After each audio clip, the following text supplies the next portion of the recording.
From BBC Radio Scotland, this is Sports Sound.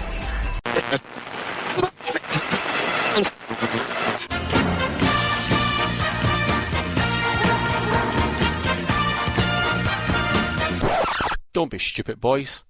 Turn off Clyde, support your side.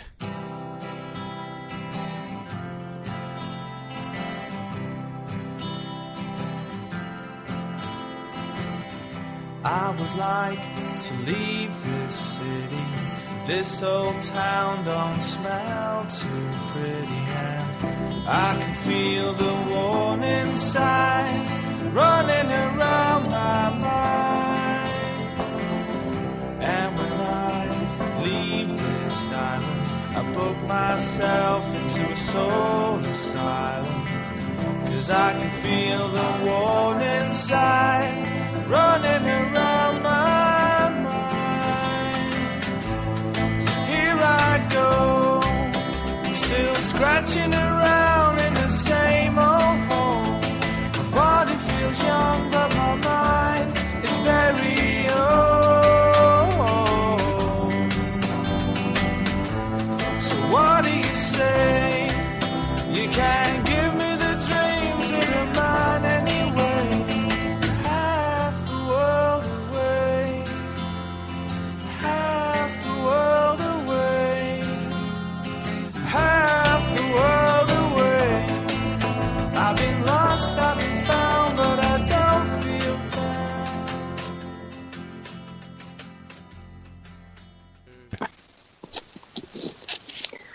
Good day, good evening, good afternoon and good morning, wherever you are in the world. You're listening to the Half the World Away Celtic podcast from Hail Hail Media. My name's Kevin O'Neill and I'm based in Mandarin, Western Australia, originally from Coatbrig. And as always, I'm joined all the way over on the other side of the country in good old Melbourne town, Victoria, by my good friend, and he's still the housewife's favourite. He's Mr. Patrick Close, originally from Airdrie. G-Day, Pat. And G-Day back to you, Kevin, over the other side of the continent. Yes, how are you, son? It's been a while, Kev. Been a while. Lots happened since been a we wee last while. spoke, so yeah, lots of happened. Mm-hmm. All good. Raring to go. Maybe, possibly. All the fives and all that. Oh, high five. All the high fives. five. Wish I said high five, Kev. We'll try to think of a name for the show. Can we start again? Aye, all right. Can we start again? Right, everyone ignore that. See You're, all the fives, ignore that bit. The actual show is called High Five. Fuck's sake. Liam, as Pat's, I'll introduce you in a second, Liam, but I need you to do me a favour. Is Pat's sound going a bit funny for you? No, it sounds okay to me. Oh, it's just the two of you sound funny to me. You sound like goldfish bowl stuff. But anyway, as long as we can all hear each other fine, that's okay. So anyway, good to hear from you, Patrick. And as you just heard his dulcet tones there, he's all the way up in Osaka, Japan. Our good friend, Mr. Liam Carrigan. G-Day, Liam. G-Day, boys. How we doing? Very good, mate. How are things going up in Japan, Liam? Aye, it's grand. It's still really warm up here, so aye. That'll be from the exhaust fumes from all those bombs flying over your head, is it not? Oh, Jesus Christ, aye. Actually, just on that, how's that been taken over there? Is it are people pure shiting themselves, or is it just? Well, no. The thing is that, you know, I thought if I wanted to have to deal with a wee fat guy with anger management issues, I'd have fucking stayed near Ibrox, you know. Plenty of them around there. Anyway. No, it's just I mean, it's all just saber rattling, you know. The only thing that's got people worried is Trump, because how's Trump going to react to it? Because a normal leader would just say, "Oh, don't worry about it," but Trump's likely to say, "Well, okay, I'm going to bomb you," you know. I mean, the whole thing's basically a one excuse my language, one massive dick showing contest between him and Kim, basically, you know. Yeah. It's just, and it's ridiculous. Yeah. Now South Korea are back in the game. You know, you fire one bomb, you'll fire two. Even though one only worked, but never mind. North Korea. Anyway, let's not alienate our South Korean friends here. It's North Korea. Yeah, I was saying South Korea fired two as well. So yeah. But did they all right? I didn't. Yeah. What is the kind of? I know the States have always been well, for a while anyway, allies with Japan in this era. But what is the view in Japan generally of Trumpet? He's an arse, but he's a dangerous arse. Yep. So it's a worldly held view then, really? Pretty much, aye. Yeah.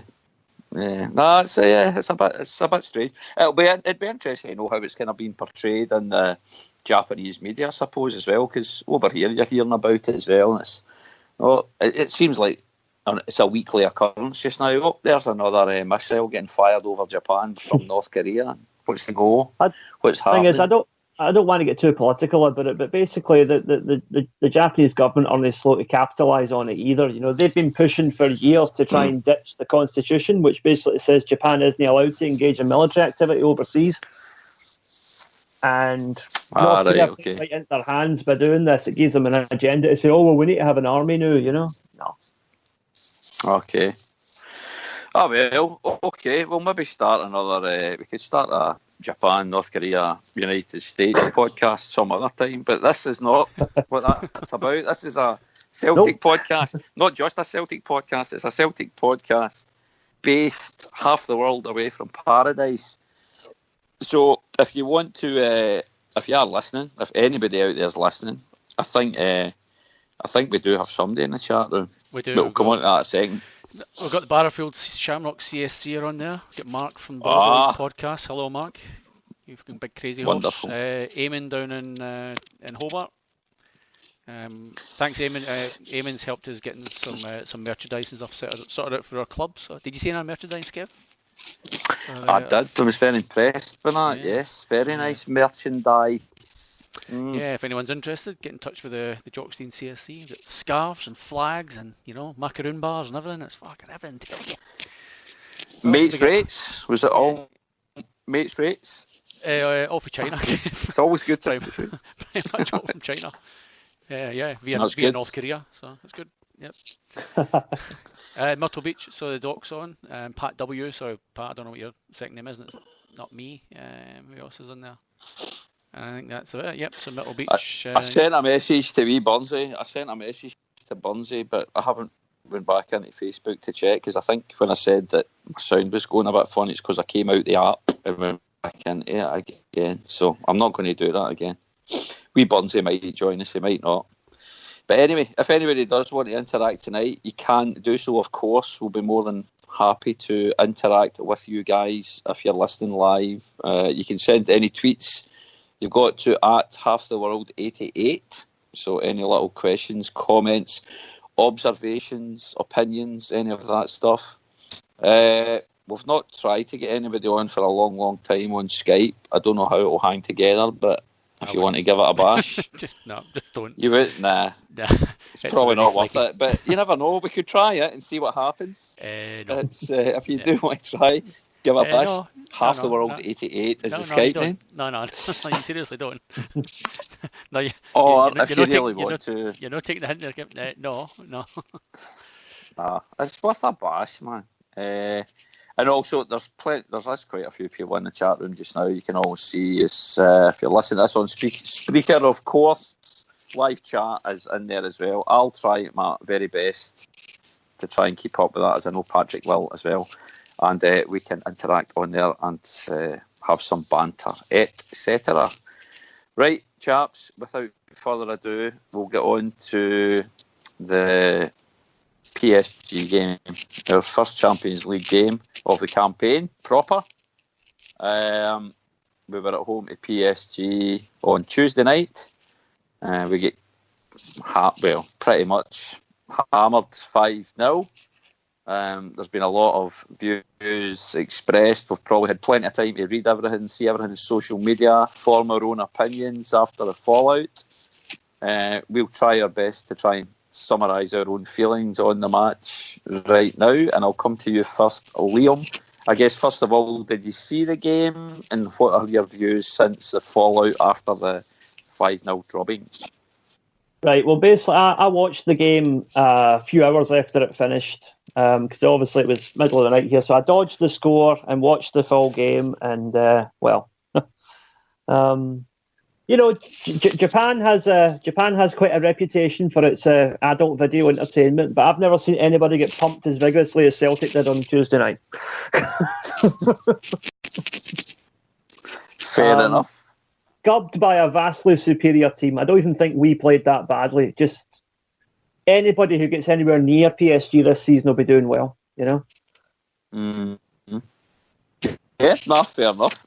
Anything else to say? That's quite a quick summary, Liam. Is that it? Right. Thought you were going to go into a... Like any trauma, it's not something you want to dwell on, you know? No, I suppose. Right. Fair enough. Well, Pat, thanks everyone for listening. Did you see it first of all? Thanks for everyone who's listening. That's the end of the podcast. So, End of the yeah, pod. see you later. Catch you next time. Pat, did you see the game? First Yep, of all. I was up crack of dawn, Kev, a bit like yourself. So 4:35 I set the alarm for. So in the morning, Yep. got up, watched it before I went to work. Yeah, it was a bit of a smashing. Let's face it. It wasn't even men against boys. It was just a absolute class above. I do think we could have played a bit more smart. Personally, I think we froze a little bit in the first half. I think it was like just like rabbits and headlights and all that sort of stuff. But I think we could have played a bit more smart. I reckon going out and attacking a team like that, or trying to at least, to a certain extent. But then kind of not following through. They were, I think we do have certain strengths in our team, and I think the way we played against them is probably not to our strength. I think the whole thing about getting in their face early and getting in their face for the whole game and stuff like that, which I thought was what they were going to do, but I think the first half didn't really reflect that. A lot of passengers in the team, I would say, at that stage. A bit of a resurgence in the kind of the second half, but yeah, I think we could have played a little bit smarter. But I mean, if you actually pulled up my phone, I was reading it a bit earlier. I'll see if I've still got the page open. But when you look at some of the, and I'm not big on stats, but we had 388 passes against the 862. This is just from the UEFA website. They had 787 passes complete. We had 333. We had 13 tackles. We had 26 clearances. And it's just like every kind of stat. They had 60% possession to them. I thought, well, actually, I'm surprised we even got 40%. But at one stage, I was kind of watching the game, thinking this mob are even better than Barcelona that came all those years ago. Tony Watt, all that sort of stuff. But and we beat them. But I'm going through this phase I was going through a phase of saying, well, do you know what? They got a penalty. They got the first goal should have been a free kick. It was an own goal. I mean, I didn't really do too badly. I think when I'd sort of watched the highlights again, I wait till lunchtime at work and I kind of watched just the highlights on it was Fox Sports or something, I can't quite remember. It was like a 3-4 minute highlight kind of show. And I watched a bit of that and I thought to myself, do you know what? See if that was the last game of the campaign and they had to beat us 8-0 to go through, they would have beat us 8-0. I just think they took their foot right off the gas and just, they played well within themselves. Even to the point where, I think the whole thing with Ralston and stuff like that, we'll talk about that a wee bit later, I guess, but that just riled them even more. I reckon that just got them, kind of fired them up a little bit more and made them try that a little bit harder in the game, whereas maybe we should just shut our mouth and just let the game fizzle out. But so, yeah, I don't know. It's one of those ones like, it's in the past, let's kind of, learn from it, don't forget about it, but let's learn from it as best we can and move on and face the next challenge, because 1 in 2 weeks, I guess is the, I think everyone when they saw the draw, that the whole, you kind of live in hope a little bit of pulling off that surprise result. I can't see us now getting a result away from home against that mob, unless they have just completely given up the ghost and said, you know what, we're just going to rest half the team. That's got potential, but I don't know. I think, we kind of look and say, if we can sneak something away, they're at home against Bayern, against PSG, and then obviously the games against Anderlecht are the kind of the big games. And in truth, I think in hindsight, getting back to your, this sounds really bad, but getting back to your level, which is probably Europa League, and that sounds really bad. I hate saying that as a Celtic fan because I think we hope for and expect better, but I think we just have to be realistic about it. They were just a class above, and I could never ever see us without a massive investment in cash even getting close to that sort of level. So that's a little bit of a missed opportunity, but I think in hindsight, I think in the big scheme of things, as I said, if that was the last game of the campaign, or certainly towards the end of it, and they had to reach a certain goal level, I think they could have reached it. I think they would just played second gear. From the back through the middle, all the way to the front. The front line was just, the movement, the pressure. In a roundabout way, it was, as a neutral watching it, you'd be going, that was amazing. They are just, it was stereotypical Barca-esque type football at times that they played. Yep. So, I think something that didn't do us any favours was it's the first time we've met PSG for a long time. I remember being at the Cup Winners' Cup game when we faced a fantastic PSG side at the time as well. I remember there was a guy, Patrice Loco, was their striker, and he destroyed us. I think they had Rai in the team at the time, Yuri Djorkaeff, these kind of guys, and we get beat 3-0 at Celtic Park. I'm sure it was 3-0. And it was, aye. They were an outstanding football team. Now, a lot of time's passed since then, but I think when we have faced Barcelona so many times in recent seasons and competitions, you kind of know what you're expecting with Barcelona and their players. We've never ever been tested, Neymar with the exception, of course, but he's maybe a more familiar player to us. But we haven't really known exactly what to expect from PSG going into that game. You can do all the scouting you like in the world, but you've never actually faced those players.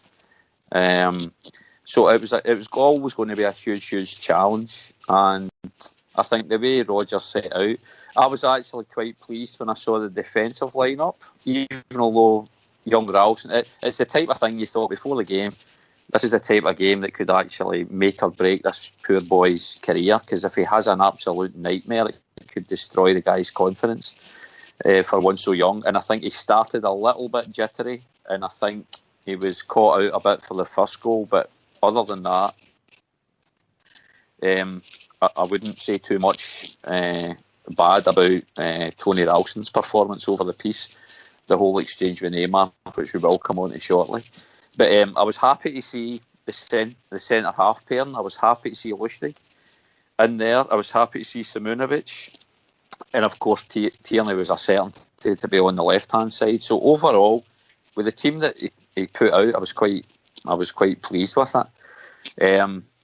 PSG, though, the way they were knocking the ball about, they're a total different class from the expectations we even should have of the level we play at on a regular basis. I'd seen and I'd read a few things as well about how it can be so difficult for a team like us that play against lesser opposition week in, week out.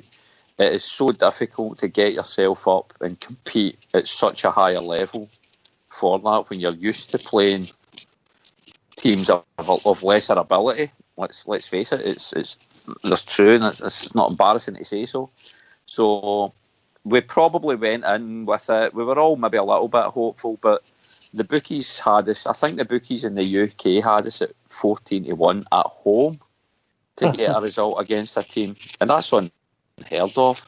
I think in Oz they were about paying $12, which is the equivalent of 11-1, which was a little bit shorter.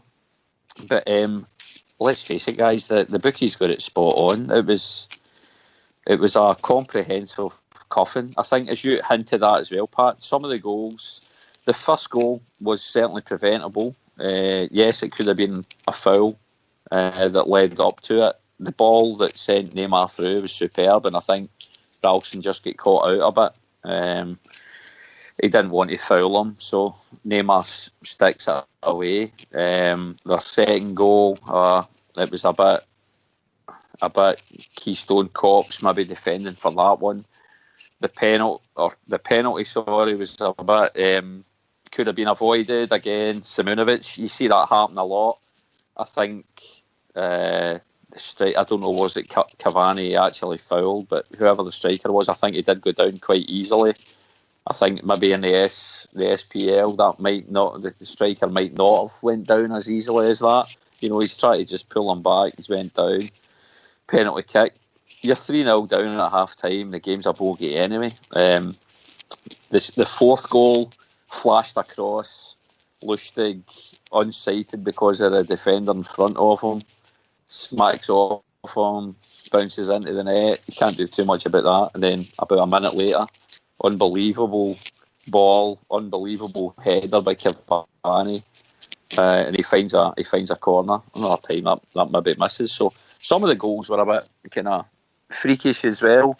Total dominance though, and I think PSG did take their foot off in the second half rather than us kind of get more of a grip on the game. I guess that's why we did more of possession or whatever, but it was a comprehensive 5-0 coffin, and the bookies get the pricing spot on. But some of the comments I read as well about, I think I even put it on, what was it? Something about, should we be embarrassed after that performance? Or is it embarrassing to be embarrassed about that performance, given the different playing circumstances that we've got between a team like PSG, who's bankrolled by a multi-billionaire that just throws money at the team.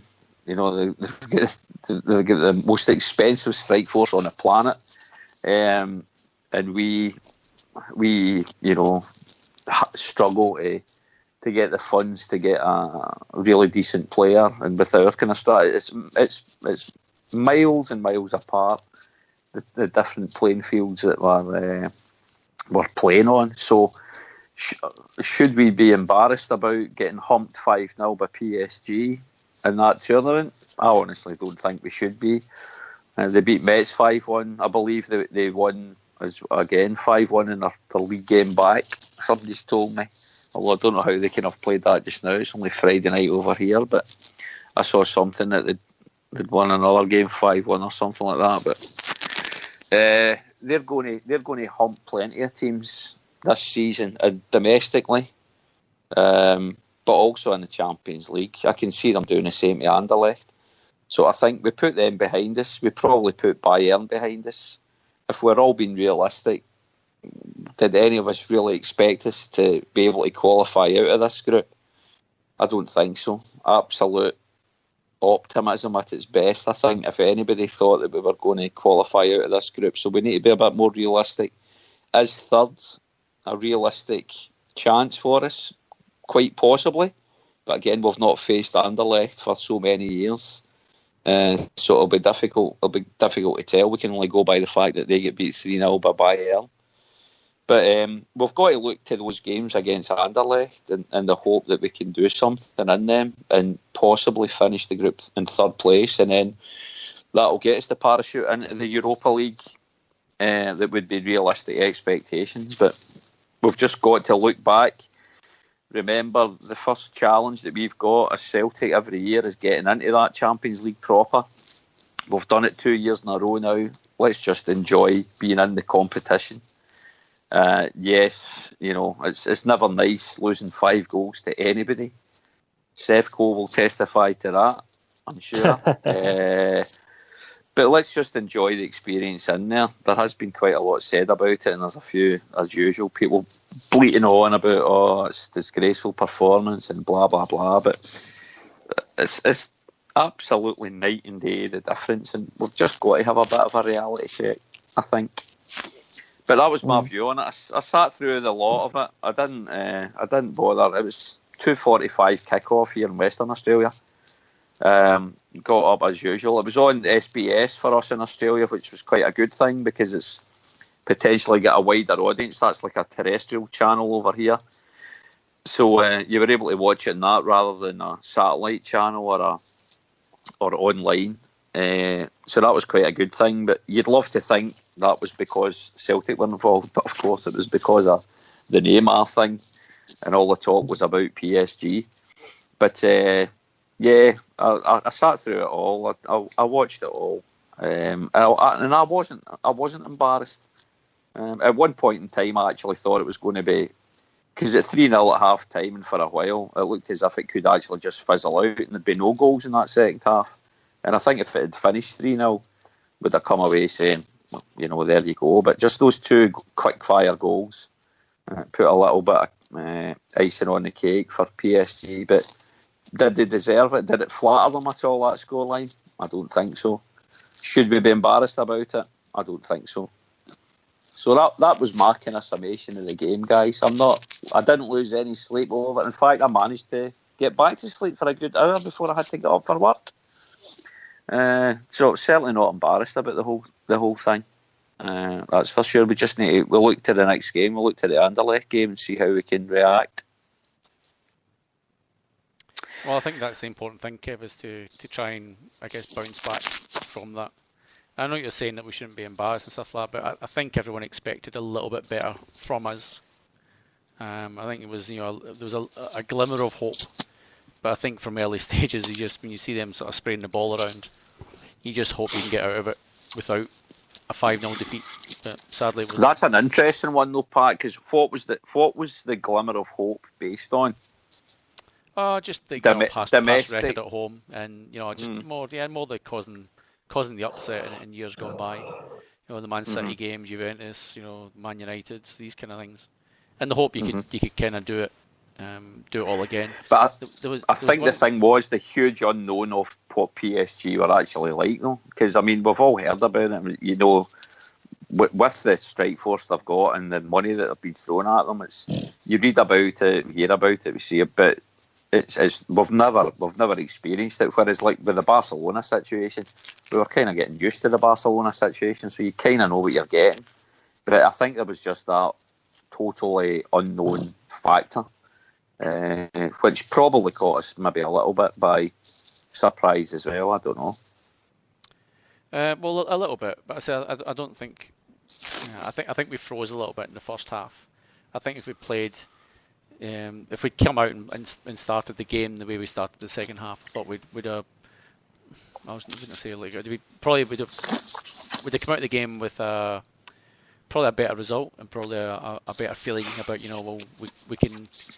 we might not be able to beat these guys, but we can get bloody close. We can basically become hard to beat rather than trying to go out and try and sort of smash these teams.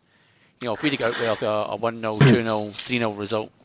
Against that forward line and that midfield, don't forget to don't take away the sort of the impact of their defence and their midfield put in as well. I love teams that do the whole hunting in packs kind of thing, and that's what they do. Every single time one like any of our danger men. As soon as Sinclair got it, as soon as Paddy Roberts got it, you had 2, maybe 3 guys just hounding them, and you got to give teams that bit of respect, but. Just from the way that we play, you'd like to think that Brendan's got them at a certain level of fitness that we can run out games and we can sort of do that pressure kind of game. But bar 1 or 2. Well, we certainly. We do in the SPL to other teams. It's very noticeable. They just do it to another level, and we're not used to teams playing like that against us. But they're exceptional at doing it. It's just like the Barca way of playing football. I equate the way they played the other night to the whole Barca way of playing. Frightening, really. Frightening. And some of the players, Scotty Sinclair, I think, took quite a long while to get into it. I think he was a little bit, I don't know, was he overawed or whatever, but in my opinion, he took a little bit of time to get actually into the game. And it was like startled rabbits for a while. Yeah, I think you'd say that for a few of them though. I think there's certainly a few of them. Just Armstrong didn't really do too much. Yeah, and the mid, and even Cham didn't really do a hell of a lot either. And I guess you were expecting, because that was you could say that pretty much our best midfield out there.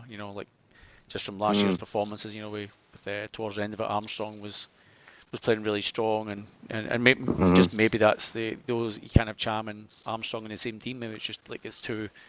I guess one dimension. Maybe you need that little bit of flair or someone who can hold the ball. But even when Roger came on, I was like I've said this. I remember saying this in this podcast that one thing it does frustrate me about him, and they picked it up on. I think it was on either on commentary. It was on the BBC Sports Round, one of the two. I listened to that sort of couple of podcasts in the days after it, and they were just talking about. I think it was actually during the game. Actually, it was Chris Sutton. I think was mentioning it that he didn't bust his arse to get into the box and stuff like that, to get on the end of chances and stuff. But that's just the way he plays, and it frustrates me. I think he's a great player. But in games like that, you're going to get very, very few chances, and he doesn't. Well, in the AFL, I think they call it gut running. He wouldn't gut run. He wouldn't get to the point where I'm so fucking knackered, but do you know what? I'm still going to push and get that extra % out of my body to try and do it. Something who come on as a sub. I mean, the game's probably maybe signed and sealed by then, and he probably doesn't really care very much. But I'd just love to have seen, just a bit more effort and stuff like that from some of them. Armstrong was pretty disappointing. I thought Kearney was brilliant. I don't know if you'd sort of watched any of his play, but I think some of his positioning and stuff like that was brilliant. I was getting a bit frustrated with his partner over that side was in Sinclair, that he was getting sucked into the midfield way too easy with, and there was just men overlapping him time after time after time, and how many balls flipping, what do you call their right back again? Danny Alves. How many times did he find himself in space out, on the right hand side? He's still going strong, Danny Alves. He is going strong, but that's Sinclair's man. He's meant to be tracking back and keeping hold of, that's what I was getting a bit frustrated at him. Like, okay, once he can get away with, okay, that's a warning for me. Second time, I probably should have done it. The third time, you kind of know that I've got to follow this guy back. He's now my man. Paddy Roberts seemed to do a good job of it on our left, so he was pretty much more in defence than he was in attack. But Sinclair for me just wasn't. He was getting caught out too much. I wouldn't say quite ball watching, but he was closing down the wrong man. So yeah, a few good. Hopefully we do. I mean, it's the thing we can take out from it is just that it's a huge learning experience for the players that were involved in that, because it was on a different level. I've seen some of Brendan Rodgers' comments after it, and it's always encouraging hearing Brendan's views after it. He still always talks so eloquently about pretty much every aspect of the game itself. So very level-headed stuff. Not getting carried away, not getting dismayed either. But I'm sure they will take a lot out of the game in terms of learning from it and how we want to play the game at that kind of level. Let's face it, that's what we do. But we've got to remember that's what we do to teams in our own league that we play at a lot of the time. It was really that big a difference. So, but we shouldn't be embarrassed about it. Eamon O'Connor's made a great point in the chat room there, Liam, and it's, if we look at the amount of money that Celtic have spent in our transfer history, it's around about £150 million. I take it that's probably in, which is pretty much, well, it's less than PSG spent in one summer on probably one player. Right.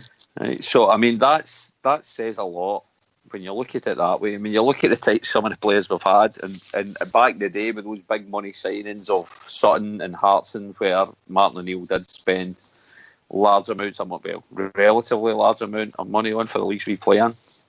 But that point Eamon's made as well, it shows you the gap, Liam, doesn't it? Well, I would say, just to follow up on that, look at it this way, right? Let's say in January, if we play Clyde in the Scottish Cup, right? Let's just say Scottish Cup, play Clyde. Yeah. And we pump them. Are we bringing back Douay for that game?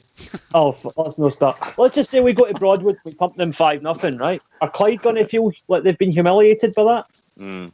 Yeah. Probably not, right? And the gulf between Clyde and Celtic is probably comparable to the gulf between PSG and Celtic. Because this Champions League, I mean, see if Celtic weren't in it, I wouldn't watch it, because it's not a contest. It's basically just who's got the most money. It's basically just a bunch of billionaires flashing their checkbooks at each other. So there's no sporting integrity. There's no honour in it. I mean, you look at Feyenoord pumped 4-0 by Man City. Yeah. And I'm like, a great European team like Feyenoord should not be losing to a team like Man City, who basically are nothing without money. Yeah. Well, and it pisses me off when I hear people, hear like, Man City supporters and Leicester supporters and Bournemouth supporters saying, "Oh, Celtic are a small club." It's like, fuck off! You've been nothing without that stupid amount of money that gets thrown at you every season for what is, I think, a pretty mediocre league. Yeah, we're still yeah, no, you're quite right. I mean, I think all of us as Celtic fans know that the potential of Celtic. We're a massive club, worldwide club. I mean, here's Liam. You're up in fucking Japan there. Pat's over in Melbourne. I'm over here. We're having a podcast about the club we love. Half the world away. Now, there's not. I'm sure there are other podcasts out there from other teams and that, but I mean that's just another example of the worldwide spread of Celtic fans. Whether we're expats or whatever, wherever you visit in the world, there's Celtic fans. You see the shirts everywhere, and we're a huge club despite the league we play in, not because of the league we play in. So if we were ever given the exposure that some of these clubs get, the Man Cities of this world, who let's not forget, until Etihad got involved and all the rest of it, Man City were fucking dross. They were absolutely dross. They were a non-entity. Second division about 15 years ago, Absolutely. So, I mean, fair play to Man City. If you're a Man City fan, you've got to be loving it. But don't dare look down your nose at the clubs like ourselves that, again, we do our best and we punch above our weight in that particular competition despite the league we play in, not because of the league we play in. We don't need people pointing out the faults of Scottish football and all the rest of it. We've got 60,000 fans going to that stadium. If there was a bigger capacity, it'd be interesting to know, how many people would have been at that game the other night against PSG if it was 100,000 capacity stadium or capacity at MCG or something like that. We've got a huge potential, Celtic, but because of the league we play in and the exposure that we have, we're always going to struggle against these superpowers of football. We're always going to do it, and we accept that. The thing is, it's not just the superpowers either. If you look at Astana, right, who we beat quite convincingly to get to the Champions League, their transfer budget for the last couple of years is something like 50 or 60 million. Yeah. It seems like Astana can spend more than we can. Something's not right, Something's seriously not right. No, you're spot on. You're spot on. But I think it's the PSG game. We put it behind us and we move on. Our next important game's bloody Ross County tomorrow. That's the next important one, going for 55 as we said. But anyway, we won't quite move on to that right now and escape the PSG game, because we want to discuss a little bit more about our good friend, and we've faced him more time than we've faced Sefco in the last few years, Mr. Neymar Jr. Now, we all know that there's been a bit of history with Neymar and Celtic players. Scott Brown is one, Mikael Lustig's another. He's not our favourite footballer as Neymar Jr. And there was some tete-a-tetes with young Anthony Ralston during the game the other night as well. Wee Raupal had a good go. There was one shot when we saw him just laughing at him like an upstart of an 18-year-old would actually at somebody. He was pulling some faces at him, but anyway, he fairly crunched him a couple of times as well. But Neymar's behaviour, doing the whole, the 3-0 thing, I don't think that was such a big deal. But his whole refusal to shake hands at the final whistle, I don't think that's in the spirit of football and the context of that particular match. But what's your thoughts on that, guys? Because I saw all this stuff later on, the real reason behind why he didn't shake hands and swap jerseys was because he was donating it to Kenny Dalglish's charity thing or whatever the hell it was. See, all this shirt swapping thing, for me, that's got nothing to do with it. He point blank refused to shake hands with Tony Ralston, which I thought was ridiculous. Whether he knows that Tony Ralston's an 18-year-old, he's making a for him, it's a huge match for him, for his family, for his mates, all the rest of it in that competition, making his Champions League debut against and let's face it, the guy's a prick, but he's a top class talent, and he's pitting his wits against him. You could potentially say, no matter how long Ralston goes on to play for Celtic, that could still be potentially one of the toughest opponents he'll ever face in his career. He's actually done fairly well against them, given the situation, especially, given he didn't start that well. But over the piece, he put in a few great challenges. He did not look entirely out of his depth at all, I don't think, in that position. It comes to the end of the match, he goes over to shake hands with a guy, and he refuses. What does that say about Neymar Jr., Liam? Well, fantastic footballer, complete fucking miserable excuse of a human being. The thing in is a nutshell, yes. The thing is about this game is that PSG fans have been saying on social media the last couple of days what a brilliant experience it was going to Celtic Park, how friendly everybody was, how good it was to swap scarves with Celtic fans after the game and all that. And Neymar just being a fanny for no reason. There's just no need for it. It just spoils what was otherwise a really good event between two teams that, all right, on the pitch PSG pumped us, but fan to fan there's a lot of respect between the two clubs, and Neymar could have upset that. Because plus, I mean, I'm getting a bit maybe exaggerating here, but let's say Neymar refuses to shake hands.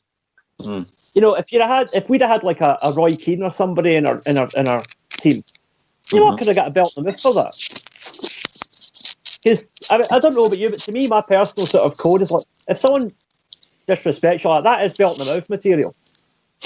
And if we'd have had a player who'd reacted that way, it could have escalated before you know it, you've got a full blown incident, all because one fanny won't shake hands with his opponent. And it's just, there's no need for it at all. And I tell you one thing, Neymar a great player, but I don't think he's even in the top 3 players in that PSG team. I'd say Cavani is twice the player he is, in all honesty.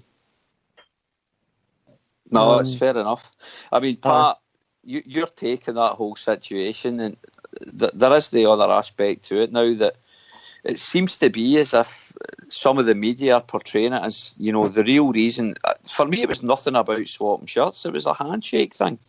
They're trying to, I don't know, are they trying to deflect from what the real story is here of a refusal to shake a boy's hand? Let's face it, an 18-year-old debutant at the Champions League's hand. They're trying to turn it into, I didn't want to swap shirts here because I'm donating it to Kenny Dalglish's wife's charity or whatever the hell it was.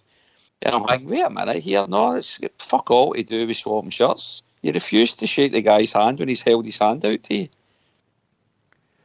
I've got a slightly different outlook on. Come on then, go on. Go on, Patrick. At the time it happened, I was probably I would be the same as 99% of Celtic fans. You'd go, what a fucking idiot, what are you doing, man? He's 18-year-old, whatever. Then you kind of sit back and reflect on what I would have done. In my heady career at All Saints Youth Club Coatbridge, Kevin, I was a really, really bad loser. Like, really bad. Yeah. Always have been, Pat.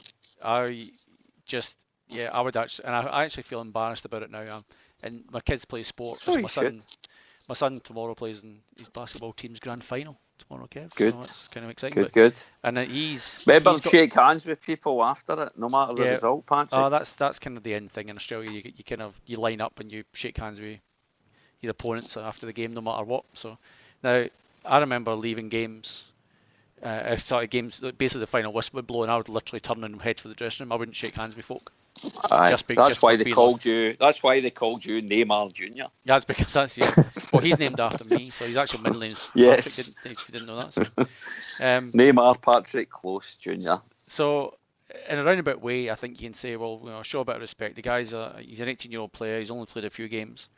It kind of goes both ways a little bit. I think you got to show a bit of respect for him. He's a world superstar and stuff like that. And I think Ralston's sort of he's talked a little bit now. He was noising him up during the game. He was noising him up during the game. There's no doubt about that. Yep, and that's what I'm saying. Like that, I wouldn't say sympathy, but I can understand if you've got somebody who's kicking you, scragging you, pulling you, whatever. I personally found it hard at the end of the games to turn around and say, "Good game, mate." If somebody's like hard and fair enough. You kind of accept that. If they're just a better player than you, but if people are just playing dirty, so you don't know what's happened during the game. The whole laughing. Patrick. With all due respect, the cameras of the world were not down at Coat Dyke watching. They should have been watching you after. Where did you play? Was it down at St Stephen's, down at Sykeside or something? You played with all. Where did you play? Just Sykeside, the big ash parks in Sykeside. Aye, down at St Stephen's, right? So there's no cameras on you at the end of the game when you're being a miserable bastard, bad sportsman. We're talking completely different level. I'm just saying, I think if you've got somebody who's just not so much not picking on you, but somebody who's haggling you and stuff like that for the whole game, I would find it a little bit difficult to say. Well done, mate. He deserved it and all that sort of stuff. So all I'm saying, I think Ralston did the right thing. He tried to get inside his head. He offered them the hand. No. Let me finish. So Ralston tried to. Knew obviously he's up against a world superstar, right? And for all his failings, he's an amazing player. And he's tried to get in his head a little bit. And to be fair, it's actually worked. It's worked to the point where he's got that frustrated with it. Now, as I said earlier, I think the point was that it seemed to just fire him up a little bit, and he probably could have come out and scored another. He almost scored another couple of goals against this, just to kind of rub our noses in it. And I'm pretty sure if he had actually knocked one of them in, I'm sure Ralston would have been sort of the main target. Had been on the end of it. Stuff like that. Yeah, quite possibly. So I can see where he would get frustrated with. I'm not going to shake hands with you. I get he's 18-year-old kid and stuff like that, but again, if you're getting somebody who's that just being downright nasty and mean and doing all the psychological things to try and put you off the game, I could see how you would set a turn around. But you're right, the camera's on. You have to show a bit of class, I suppose, at the end of it. And the thing is, on the other hand of that, right? If you'd pumped a team 5-0, are you really going to not want to shake hands with them? Well, that's the point. That's right. That's right. You'd want to look him in the eye and go, "Hi." Be angry, but he's won 5-0. There's no need to be angry, Yeah. No, that's right. Point. Yeah, you'd want to look him in the eye and just sort of, all right, all that stuff you were doing to me. Look at the scoreboard, mate. Look at the scoreboard, Which he kind of did when Ralston was having that kind of laugh at him, and he did the 3-0 kind of sign, or the wank 3-0 sign thing, whatever way you want to interpret that. But if I were him, he'd already done that, So it's, I would have done exactly the same. So I don't know, but I mean, it is that whole thing. The thing that's kind of annoyed me slightly about it is the kind of take from the media. They've tried to change it around from this refusing to shake a hand to, but I didn't want to change my shirt with them because it's going to a charity.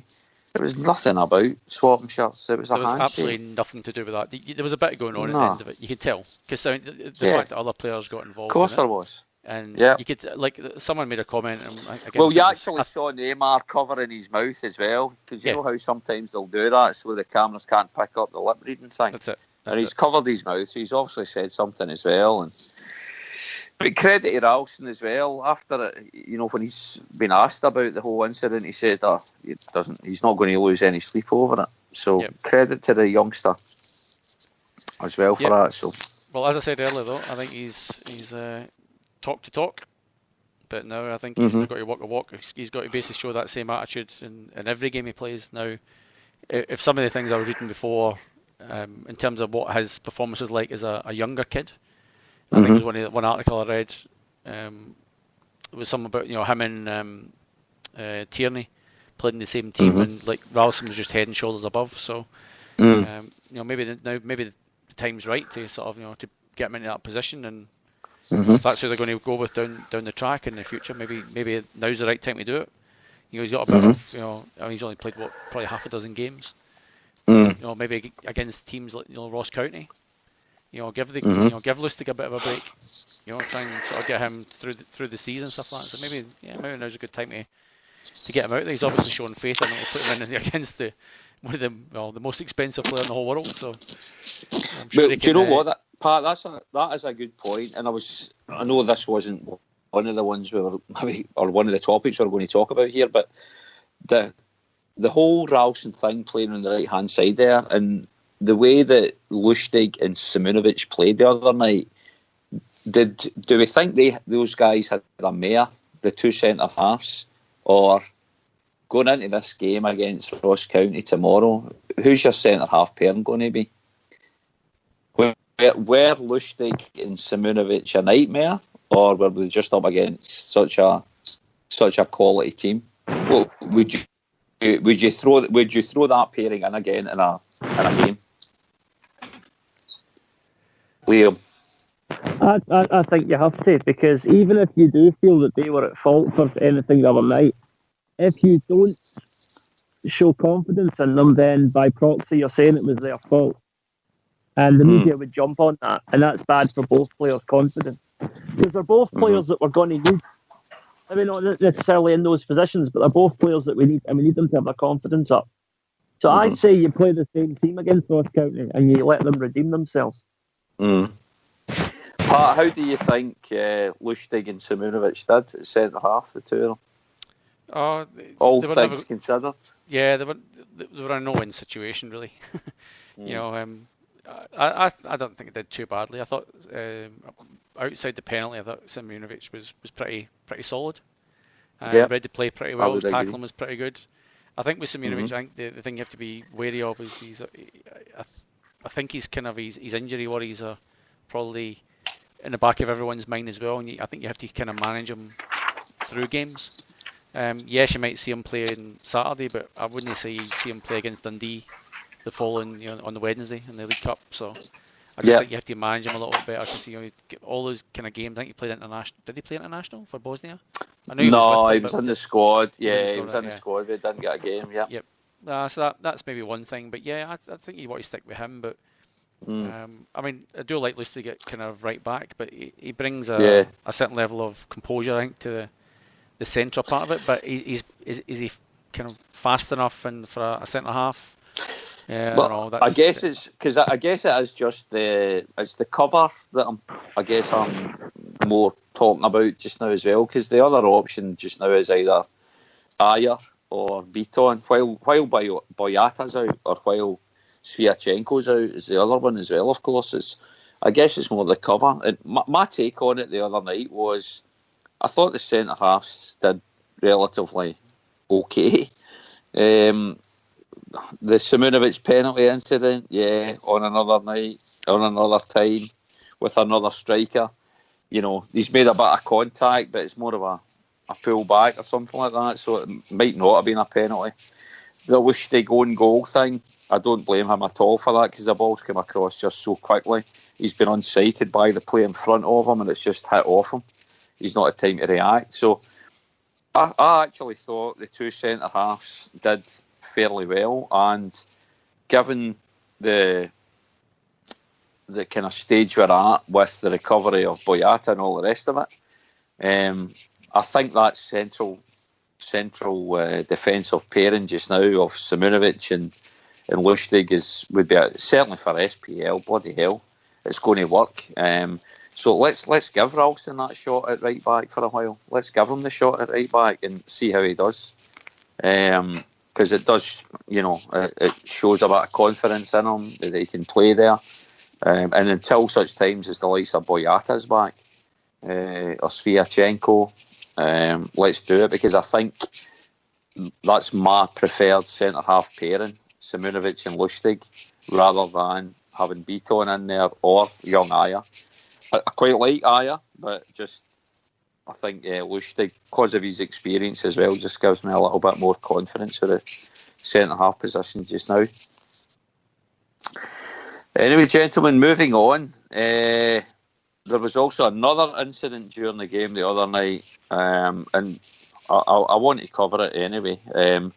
But it was the Celtic fan that came onto the pitch and had a kick at Mbappe, which was not great. Now, I didn't really see it. As usual, the cameras don't kind of focus in or give any pitch invaders attention. So didn't really see what happened at all. I'm sure there might be stuff on social media, but I've not even clocked that. I've seen the picture of the young boy that's done it, and he's been getting dogs abuse and death threats, which I personally think that's way, way, way over the bloody top. Crazy stuff. But guys, I just want your take on that particular incident, what it means for Celtic now, in light of what had happened. Liam, I'll go to you first. Well, first of all, I don't mean to be argumentative here, but I'll take issue with you calling the guy a Celtic fan, because anyone who behaves like that, I think, gives up the right to call themselves a Celtic supporter. He's a drunken muppet who couldn't control himself, quite frankly. He's not a Celtic fan. Mm-hmm. Now, as to what will happen to the club, well, that's really up to UEFA, but I mean, there's the possibility we could end up having part of the stadium closed for the next game, you know? Yeah. Given our previous. No, I've saw people on social media say, oh, well, the same thing happened with another club last season, they only got a fine. It's like, well, aye, but this will be something like our 11th or 12th charge from UEFA in recent years. And we can't keep racking up things. Now, you know, things like charging us for flying Palestinian flags, that's complete nonsense. That should never have been a charge in the first place, right? But, you know, the fact is we've been charged by UEFA X number of times, and this is not going to help the cause. No. It's no right that the boy got death threats, right? It's no right that he got that. But it is right that he was named and shamed and humiliated for what he did. Because people do things like this because they often think there's no consequence. And he's been shown quite clearly there is a consequence to this kind of stupidity. And really, I think that, well, I mean, he's never going to be at a Celtic game again. He's got to live with that for the rest of his life. And, you know, that is something which I think in his later years he'll come to deeply regret. But I'm sure he deeply regrets it right now, well, to be fair. But I mean, I think the full impact of it will hit him later on when he realises he can't go to the game, he can't take his kids to the game, he can't take his grandkids to the game, you know? Yeah. But also, I think Gazzy felt the full impact pretty much when he's walking off the ground when some guys fucking clocked him one. So is that right? I didn't see that. Nice one. Another guy got arrested for hitting him when the police were leading him away. So he's so he's charged with some sort of assault. I don't know. I'm guessing assault, but and there's now some sort of crowdfunding thing going on to pay for. To pay for the guy who hit the guy who came on the park. I mean, did any of you see what actually happened? Because he's alleged he's had a kick at Mbappe, is all I know. Yeah, I haven't seen a video. Anything. There's a video come out today. It's it was on one of the news, but it's either on the Herald or the Scotsman. But if you check on that, there's a just got news now and look for it. I think there's a video. Yeah, I'm sure I'll find it. It's from the stand, and it's basically he runs basically from. As I guess about the 18-yard line at the Rangers end, and he's probably about a quarter of the way into the park. That's it, and he's pretty much ran the full length of the half, and the players just stand around because obviously that's a goal just been scored, and he just ran. He ran past a couple of PSG players to get to him, whether they thought it was Neymar, you know, picked the wrong guy sort of thing, and then swung off. I think he's kind of swung a kick, but. He didn't even look. From what I remember, the video, he didn't even look near the guy, and then he's tried to bolt. No, it was a fresh air shot. Yeah, and he's tried to bolt into the stand from there, and then just obviously he's actually fallen his arse. Was it anything near the attack in Tynecastle with the Hearts guy on Neil Lennon? No, he's full on the park. I mean, he's full. Like he'd be 20 yards on the park running right along the touchline. Or the time a Celtic fan ran onto Dida for AC Milan and gave him a wee slap in the cheek. Well, remember that one? That's the thing I was thinking about again after kind of reading some of the. I was sitting in the train. I was thinking this, like, to me, there's a massive difference between how can I put that? I guess the when you score a goal and that sort of rush of blood and you're happy and stuff like that and you want to celebrate. There's a massive difference between that and then somebody just actually try to be malicious and hurt somebody. I mean, what exactly, sober or drunk, what exactly in your head says, you know what, this is a good idea? What in your right mind? Not even in jest. Something's flipped in the guy. Something's flipped in the guy's head. I mean, I think he's from...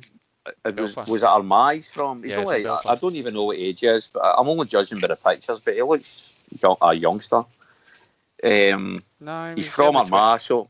He's early 20s. What age is he? He was 20. Early 20s. He's got the baby face look going on anyway. I think he's from Armagh, so that suggests to me he's come over earlier that day or whatever. He'll have been on the randan all day long. He's pissed out his head. I'm not making excuses for the guy. I'm just trying to think why he might have went through. Now, the thing you said earlier on, Liam, about he's not a Celtic fan. Now, whether we like it or not, there are fans, Celtic fans, that are arseholes. There are. Oh no, the thing is, don't get me wrong. I'm not saying it in that respect. What I'm saying is that is behaviour unworthy of calling yourself a Celtic fan. Yes, that's one of our fans, and we've got to take the right. Yeah. I'm not trying to do a sort of punish abdication of responsibility here. You know. Yes. Yeah. But I think. Sorry to interrupt. There's a larger issue here or not, and that is the issue of stewarding. And the fact that he was allowed to get on the pitch and do that is, I think, as big a problem as, you know, like you say, him being able to get pissed all day before he goes into the stadium. Now, as you know, my family used to work with Celtic quite closely, and we saw how the security works, or in many cases doesn't work. Now, what I'll say for starters, the stewards at Celtic that are there do their best that they can, and I have nothing against any of them as people. They're very good people. But the problem is, first of all, they're not paying a particularly good wage. It's minimum wage. Secondly, the training that they receive is not of the level that you would probably hope it would be, you know? Right. Because it's very low paid work, because it's quite, you know, it's not exactly particularly glamorous work, it doesn't attract necessarily people who are going to be the most motivated or people who are going to frankly be the most educated. And so to that end, it is difficult to train people consistently and train them thoroughly. And the problem we have is that basically, well, cut long story short, the club are trying to do it on the cheap. And when you try and do security on the cheap, that is when bad things can happen, you know? I mean, what if that, I mean, again, I don't want to be getting a hyperbole, but what if that boy had had a knife? What if he'd had a bottle? You know, anything's possible. And, you know, because that's the other thing, you know, it's despite current security measures, it's very easy to get, you know, smuggle things into the stadium now and all. And it's because Celtic are not investing in security the way they should be.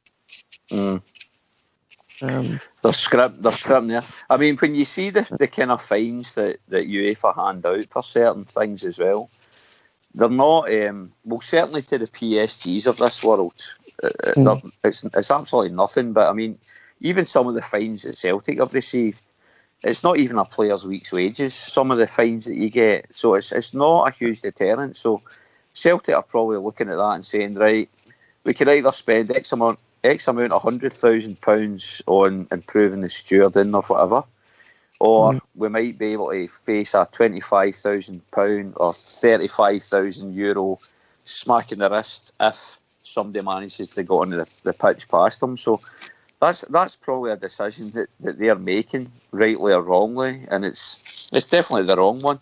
Is it true as well that they've got some kind of ratio thing? Somebody was saying to me the other day, it's something like one steward for every 2,000 fans or something like that, which is completely and utterly mental. Whatever the ratio is, that's probably not the right figure, but I think the frankly, way they do that depends on how many turn up. That depends on how many turn up. So there's X number of no-shows as well, you know. Do you mean the actual stewards themselves, Liam? So some of the stewards turn up for work. Yeah, okay, right, that's common. Yeah, but they'll actually, because I'm taking it's like the 0-hour contracts, casual kind of work and stuff like that. I take it's probably that. But they must estimate the attendance for a game, and then they'll say, right, the attendance for that game, blah, blah, blah, this is where they're going to be seated. so therefore we need X amount of stewards on that day, and they probably will scrimp and scrape. Toby, well, I take it it's Toby Jug that's put this in as the chamois, the Barrowfield Shamrock. He was saying that there's practically no training given to the stewards that are in there at all. So that's the case when I was there. Yeah. He says it's run by 3 stewards and 6 police. So they'll try and do their best to give guidance, I suppose, and they'll have some procedures or protocols to follow. But again, the people that are doing the job, it's they'll be getting, I don't know, I don't even know what that job would pay them, but it'll be casual labour probably. So there's no guarantees of anything. As you say, Liam, people will turn up, they won't turn up, whatever it's going to be. I don't know if it's still the case, but back in the day, it used to be a lot of the stewards that worked at Celtic would also work at Ibrox the following Saturday, and they would just rotate. I don't know if that's still the case. Rocksteady, it used to be Rocksteady Security. I don't know who it is now, but they used to do that. But it's a sad state of affairs. But again, the club's going to get, the club and the fans are the ones that are going to be penalised for one wee guy's arseholery moment. Whatever was going through his mind at that point in time, whatever's motivated him to do it, just insane, absolutely insane. But yeah, very sad. But I would say, I think a lot of the stuff that I've seen, and death threats and stuff like that, nah, that's not on. That's not on for anybody. There's no need for that at all. No, not at all. It's we castigate the guy and all the rest of it, and I think the guy now will certainly be regretting, but I would hope he's regretting what's happened and what's could potentially happen as a result of his fucking insane actions. But people giving him death threats and all the rest of it, and I think he's going to be hurting enough with what he's actually done than for other people to be coming out and giving him death threats and all the rest of it. So, but yeah, not a good thing. It actually made the news over here. I was driving home from work, and the guy Enda Kenny, who works for Sky News over there, I think, he works for Sky anyway, Dublin boy, but he always reports on the UK. But there's a radio channel over here. They always phone up, they do the rounds. It's like a talk radio thing. But at a certain time of the evening when I'm driving home, they'll always go, here's the Enda. That's not Enda Kenny, what am I talking about? He was the Prime Minister, was he? He was the Taoiseach. What's his name? Pat, help me out. You might know this guy. David matter. It's not David Prowan. It'll come back to me. Jim White. There you go, Jim White. Enda Brady. So they go to Enda Brady, and they always do a little what's happening in the UK, because he's the Sky correspondent thing.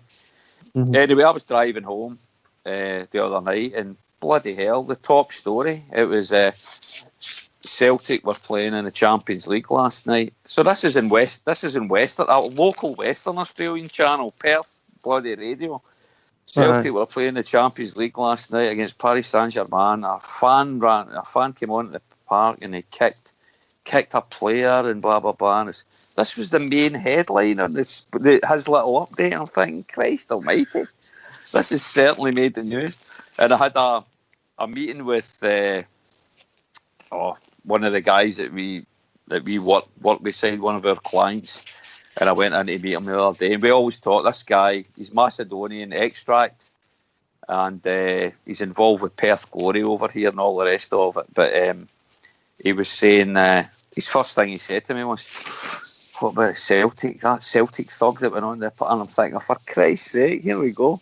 It's went all over the place because of that ridiculous incident. And I think because it was on SBS, terrestrial telly over here, and because it was PSG that were involved, it's made big headlines, unfortunately. So it wasn't so much the humping, it was the guy running onto the park to have the kick at Mbappe that made the headlines over here. Did you hear anything over there, Pat?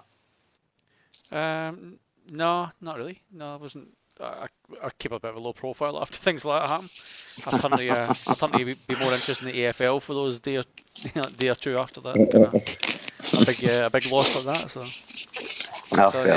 I didn't even watch the news that night to see what the feedback was. But I'll come. Because you're a bad loser. You don't shake people's hands when they get humped. It's not. I never did it. It's just I was, Nah, I don't believe that. You've got that streak about you. I never did it. You've got that kind of streak about you, miserable git. No, I do it after every sort of big loss, or or a derby loss. I just low profile. Just start getting interested in other sports. AFL or whatever, just to take your mind off it. So.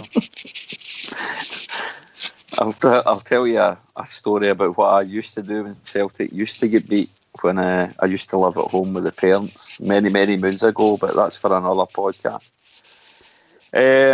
So guys, to finish off on the whole Champions League chat, we mentioned it kind of earlier on, I suppose, but in terms of setting expectations of what we think could happen, realistic, are we actually good enough to make that third place in the group and see off Anderlecht, or is that even maybe a bridge too far?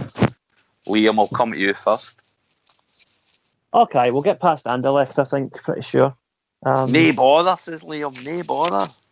No, because I think PSG will do more to them than they did to us, to be quite honest. You reckon? Anderlecht last season were a mediocre team, and they've sold their best player since then, and they haven't replaced them. So, no, I don't want to sound too cocky, but I think we should have enough to get past them. Okay, fair enough. Maybe a draw over there and beat them at home. I think we'd all settle for that, to be honest. Have you got a similar view, Patrick? Difficult to say. I did watch the highlights. They're the only highlights I could see on the telly over here against Bayern. I didn't actually realise they got a guy sent off after about 10 minutes. They did, very early on. Yeah, and it was basically was a penalty. Was it Lewandowski or whatever the guy's name is? But Lewandowski. He was he certainly made the most of it. There was a bit of he impeded him a little bit, but if the whole body gets thrown over, it was just that sort of stuff kind of bugs me. But it's kind of hard to get a feel for where they stood. But look, if they kept it to 3-0 with Bayern Munich, after playing 80 odd minutes with 10 men, it can't be all bad. So, but I don't know. It's hard to say. I don't really, I'm not. Yeah, I don't really sort of watch much soccer on telly these days, just with the time difference. Or especially Belgian soccer. Especially Belgian soccer, yep. So, hard to say. I mean, look, they're going to be a good team. They're going to be, technically sound. They're going to be probably, well structured and stuff like that. If we're going by, teams that were played from that sort of neck of the woods in years gone by. The Dutch kind of style, the Belgian kind of style. But so I'm sure it won't be that easy. But I think one thing that from the other night that to me stood out a little bit was our forward line. I think the big difference, I think you could see kind of why Rodgers likes Dembele up front, because when the ball kind of came, the few chances that the ball actually ended up with in sort of Griffiths' area, he just couldn't get a hold of it, couldn't hold it up. And that's kind of what you need in those sort of games when you're up against the big teams. You want a striker that can hold the ball, get a shy, get a throw in, get a corner or whatever, and just take the pressure off. I think part of our problem the other night was that there was no sort of real retention of the ball, and it just kept coming back. So to me, the whole defence played pretty well. From Ralston to Tierney, the central defenders, they were not they were outstanding, but they played the amount of pressure they were put under. I reckon they played, they pretty well, but just that midfield and forward area, they just couldn't. If you had Dembele up front, it might be a different kind of ball game. You got something a bit more physical, a bit faster, and and can just hold the ball up that bit better than what Griffiths. How many times did Griffiths go for the ball and it bounced over his head? Just a quick hunt into the area, and that's what you kind of hope for somebody like that. So if you can get Dembele in the park, who knows? I mean, Griffiths, might do okay over there, playing on the shoulder, last defender, and whatever. But I do think we have to curtail, I think, the whole attacking kind of thought that we the Celtic way, in inverted commas. against teams like that. 'Cause I think Can we do the defending though, especially with a makeshift defence? That's the only other thing, I suppose. But Rodgers is a smart operator, and the players that he's got with him, I think, seem to be. They seem to play the way that he wants them to play, but I just don't. If we're going to play against Bayern Munich and try and play the Celtic way against Bayern Munich, we'll end up getting spanked again. You think of how many goals we've lost, even the last game. The qualifying round, we lost 4 goals over there. We've just lost 5. We've lost 3 against Man City. We lost 7 against Barcelona.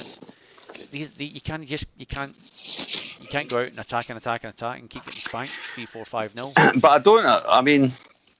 I don't think we even did that the other night, though, did we? We certainly weren't attacking. It's just we get beat by a far better team, and I think that's what happens a lot of the times. Yeah, and I think that's where the midfield and the forward has to come in. If we're going to play one up front, it comes into play as well. The defence can only sort of push back so long against these quality teams, and if you can get guys in the middle that can actually hold the ball and have a bit of confidence. I thought Brown was brilliant. Some of the stuff he was doing, but he was on his own. Armstrong didn't really do a hell of a lot. Cham wasn't really there to support him either. They brought Rogic on, that was one less soldier for him. I thought Big Cham did all right when he came on. Actually, I thought he actually did okay when he came on. Yeah, he did okay. He held the ball, took it forward in a few areas. He didn't do much wrong when he came on. Yeah, or didn't look out his depth either. I don't know. I think but maybe I'm biased because he's Big Tam, the Aussie man. I think when you're playing those sort of games, you want people who are, the box to box kind of players. He doesn't really do that. You know what I mean? No, true. We have to play our strengths, and our strength, is I still think of when Chile played in that World Cup when they were just all energy and in the faces of the teams they play against. Technically the other teams would have better players, position for position, but just absolute effort kind of just got them through these games, and I think that's. This might sound a bit dumb, but play the old-fashioned kind of Scottish way, which was, we know we can't. If we're going to try and beat, Bayern Munich and PSG at their own game, are going to try and not beat them, but try and take them on at their own game, we'll lose. We have to find. We have to now find another kind of feather to our cap and a way to beat these teams. At least certainly a way of holding them off, and I think a kind of well-structured team and stuff like that is probably going to do it. Teams that can hold on to the ball. And that's why you think, just the way that Armstrong has been playing recently and Cham, the way he's been playing, you'd think these for the midfield for me was probably the right selection. I think maybe in hindsight, maybe one thing is maybe you'd put in Forrest and maybe Paddy Roberts would have come out. Maybe Forrest could have held the ball a bit better and just to give the defence a bit of relief and allow me kind of get that structure back again, but. Whoever it went to, whether Paddy sort of tried his guts, and his guts out, and you kind of appreciate that. But just having guys in the midfield that can hold the ball and take that strain off and do the killer pass. But I said Rodgers has got them playing a certain way. I think he's a smart operator. I'm sure and I hope they will kind of learn from it. Anderlecht's going to be a different proposition. It's going to be yes. They won't have that same quality, but they're still going to be a good and a hard team to beat. So, as Liam said, if you can go over there and get a draw out of it, you're doing pretty damn well. So, I just hope we don't underestimate Anderlecht, because that's what I mean. That's maybe exactly the way that it's all getting talked about is they're going to be a tough team to play against, and I just hope we're not going to be underestimating them. But are we capable of doing something against them, home and away? I think we are. But absolutely. I mean, I think there was so many guys the other night underperformed and didn't play their capabilities. You get another central defender and get that structure back. Get Luz to get right back and get Sviatchenko. I don't think long term Boyata is the answer, but at least you got someone who's a genuine central defender. Just get something I would add, guys. Sorry, continue with the same part. Sorry, I'll come in a minute. No, I think Dembele is going to be important as well. I do think his game is kind of tailor-made for kind of those European kind of games. He's big, he's strong, and he's fast. He's really fast for his size, And I think all those kind of attributes I think will make a big difference as well. So I'd be surprised if he isn't. I mean, they talk about him sort of being in the squad against Ross County. I'd be surprised if he is fit. They wouldn't give him the starting position and let him. They'll give him an hour. I think 10 minutes at the end of the game is probably not going to suit him, but we know Griffiths is fit. We know he's been under a bit of an injury cloud in sort of recent weeks, but stick Dembele on there for an hour and then give him a training run against the Huns the week after. For another hat trick. Another hat trick, as he loves. Liam, what were you going to say there? What I was going to say there is, quite right to say we shouldn't underestimate Anderlecht, right? But something that I think we do need to take note of is that we had a similar issue with Mönchengladbach last year, right? Because you played Barcelona and Man City, and then you thought, well, Mönchengladbach will be easy by comparison, then they beat us, right? Anderlecht are a much, much weaker team than Mönchengladbach, right? They're still a good team, but they're a much, much weaker team than Mönchengladbach. And I think we need to think about that and give them respect, but don't give them too much respect, Okay, that's encouraging to hear. Because I'll be honest, guys, I used to pride myself when I was younger about knowing everything about European teams in football. And Anderlecht were always one of those big names back in the day, in the 80s and stuff like that. Anderlecht were a huge bloody team. But I honestly could not tell you one of their players right now. Could not tell you one of their players. Because I don't really follow the Belgian league that closely out in Oz. And I don't see too much of them. So, I hope you're right, Liam. I take a bit of confidence from that if you reckon they're a lesser team than the likes of Mönchengladbach. And that's encouraging. And hopefully we can do something. As you say, if we can manage to win at Celtic Park against them, get a draw away from home, and then let's face it, it's the toss of the coin of what happens in the games against PSG and Bayern, but I wouldn't be expecting anything. But I don't think Anderlecht will either.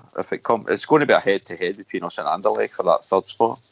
Aye. So we'll see how it goes. Guys, I was going to, before we come on to just the preview for the weekend, because I know times are marching on, especially for you over in Melbourne, Patrick. But very quickly, I just want to quickly fire out thoughts on two things. First one being Odsonne Edouard, the new signing. I don't know if you guys have had a chance to see him yet. I certainly watched him in the Hamilton game. We saw him come on as a sub the other night as well. But very quickly, just thoughts on the signing of Odsonne Edouard, Liam. A good striker and a different striker to what we've got at the moment. I think, Griffiths and Dembele are both, I would say, more sort of pace and skill based, whereas Edouard looks like a more of a physical sort of a Chris Sutton type striker. 6'1", I believe. It's a different balance. Aye. Aye. No, that's good. It gives us something different. Patrick? Oh, he's pretty raw. I mean, we'll see what he's like, and sort of as the season progresses. I think if there's a fit Dembele and a fit Griffiths, his chances are going to be few and far between. But a few kind of cameo roles off the bench. I think probably the best they can expect. But look, he's young, he's raw. They obviously see something in him that they like, because by all accounts they've already agreed a fee for him at the end of the year if they choose to go down that path. So they obviously seen enough that they like, but he hasn't really played enough, even in sort of other domestic kind of crews that he played for. He was on loan to Toulouse, I think it was. Not sure it was. How many games he played for them, but I don't think it was many. 1 goal in 17 games, I believe. Yeah, and probably half. But he had some off-field antics to deal with as well, I think. That's right. Yeah, we don't talk about them, Kev. We don't talk about them. No. Sweep that under the carpet. That's exactly it. So, just raw. I mean, it's got potential and stuff, but he was up against Hamilton. No offense, but it was a Hamilton. There's also artificial surface and whatever. So, I can't see him. If Dembele's even close to fitness, I think you'll see him just come in and he'll become the main sort of number one guy again. Griffiths will probably drop back to the backup striker. That's going to be the way I see it. I think Rodgers just sees something in Dembele. He likes him. Let's face it. If he is going to be worth all this money at the end of the year, you kind of want him in the shop window a little bit. So, so yeah, but look, no issues with it. I'll tell you one. I watched. I don't know why I kind of found it, but it got me interested. Like Celtic are signing these kind of young, kind of skillful French players. Yes, this, not a bad thing. Not a bad thing. If you watch, you got Netflix, Kev? Yep. You got Netflix, right? Look for a French show, right? It's only like a one-off, like a documentary called Concrete Football, and you'll kind of understand how and where these guys come from. It's quite an interesting little thing. So, Concrete Football, it's just kind of about street football in France and about how serious it's taken and how these people, it just becomes a life, you know what I mean? And for me, it's kind of it's just a little bit you kind of see where these guys, how they became the players that they were, and how they became sort of big and strong and physical. What kind of players are you talking about? Oh, they're just sort of street football players. But I'm just talking about they got the likes of Dembele, the likes of Cham, how they became. I thought you meant it's actual professionals that started off like that and they've made it. Right. There's a couple of, I think there's one or two professionals, and I haven't watched the full. I've watched probably about 3/4 of it. I was watching one night, I might have dozed. Actually, I might watch the rest of it. The kids and that are in bed, so I might go and watch the rest of it now. But I might have dozed off at one stage late night. Well, not right now, Pat. Let's finish the show first, and then you can go and watch it. No, I'm watching porn and as well, kids. So there's no. Will you shake my hand at the end of this podcast? Depends what hand you want to shake, Kev. Bloody hell, referee. Alright, I need to check the explicit box now. Jesus, here we go. Yes, I have a look at it, but yeah, I think Rodgers just likes the style of Dembele, and I can see that. You can just see that he's kind of got a bit of everything. He's physical, he's good in the air, he's fast, he can hold the ball up when he has to. Just certain little attributes. I mean, not probably as I may say this lightly, not quite as natural a goal scorer as probably what Griffiths is, but still I think he brings certain attributes to the team, and I think again when it comes against Bayern Munich, sorry, we're going to need that. We're going to need a player who's up front who can, will hold the ball up and just take that pressure off midfield and defence. You know what I mean? Because Bayern are going to come for us the same way. They're going to see the result that PSG had, and they're going to say, you know what? We're going to take 5-6 off these guys, but so if they can only take 3 off a team, off Anderlecht with 10 men after 80 minutes, maybe we've got more of a chance against Bayern than we do against PSG. Yeah. I'd agree with that. I think Bayern are probably weaker than PSG this year. They're both miles ahead of us, but I think Bayern are weaker than PSG. I would agree with that, Liam. Yeah. I mean, but with Bayern, it's one of those things. If you set up with the right structure and stuff like that, and just become really hard to beat and really hard to score against, you can beat any team. Just I think on Tuesday or Wednesday morning for us, I think it was just the fact that it was just we've been a bit too gallus. Yeah, we've been a bit too gallus as well. We weren't set up. Well, we didn't have the players. Let's face it, we didn't have our proper defence in place anyway. So we were never ever going to be set up to defend against anybody. So it's just the way it goes. That's it. But we'll see how we go. Did you see Marcel Desailly singing his "You'll Never Walk Alone"? Oh, he was trying. How can you not know the rest of that? Yeah. No, the whole world it was nice. Yeah. Again, very, very quickly, guys, and just one word this time. Stuart Armstrong extension. Liam, is that good or bad? Good, because if nothing else, it means we'll get a fee when he goes. And his hair is fine. Aye. Scores belters all the time. Patrick, Stuart Armstrong extension, albeit 1 year. Good or bad? Yeah, I think it's a good thing. I think he's got to try and prove himself a little bit again. I think he's coming off the back of one really, well, I was going to say a whole good season. It was probably a good 3/4 of a season, but yeah, he hasn't started there's a few players haven't started the season that well, but I think he's certainly one of them. He's got a lot to prove again. Yeah, I think he's good. Nice goal against the Ackies.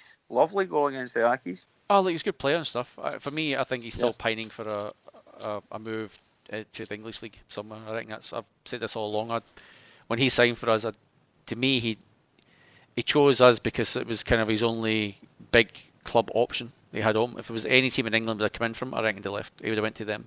personally, but that's my take. Which is fair enough, because he's not a Celtic fan, so he's not. Why would you not think that? That's it. I reckon that's why you're just sick because you always raved about GMS, the two Dundee United boys. You raved about GMS, you raved about him, and out the two of them, his wee mate Harris Fine was better than GMS at Celtic, and he still is.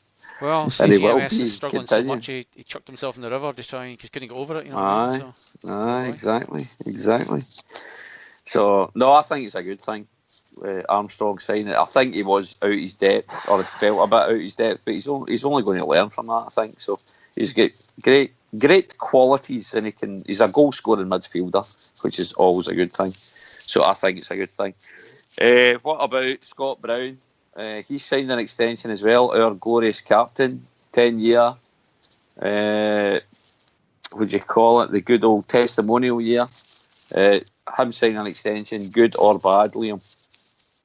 Oh, undoubtedly good, definitely. Especially because he's got a new Celtic tap with his name on the back. Oh, there you go, mate. There you go. Patrick Brownie, extension, good or bad? Excellent. I think the other night he showed the class that he's actually got and how he's developed and adapted to his game, and he's getting better every year. Very good. No, I think it's a great thing as well. He is our captain. I think some of these players that are coming in just now, the likes of, especially in Cham, there's going to be a succession plan in place. They're obviously going to phase Bruni out at some time, but I don't think now's the time to be phasing him out. He always was. He was one of these guys that just loves playing football. I'll always even remember him with Hibs. He was hard as nails with Hibs. And he always strikes as being really, really fit, and he'll continue to be the guy that's given everything in training and a passion of rain, wearing his t-shirts with the short sleeves when everybody else is wrapped up in bloody gloves and long sleeve bloody trackies and all the rest of it. Bruni's always out there, as is KT, with the short sleeves and shorts and stuff. Hard as nails, loves his football. Was never born a Celtic fan, but I think he loves his hoops now. Has done for a long time, so I think it's a great thing as well.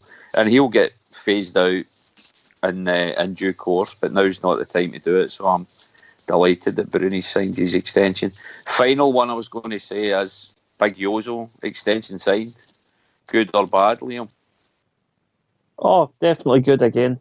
Again, with any player who is coming to time running out on his deal and you're not sure if he's going to be there long term or not, it's good to have a longer contract, because even if he still goes, you're going to get money in for him. Yep. No, 100%. Pat, Yozo?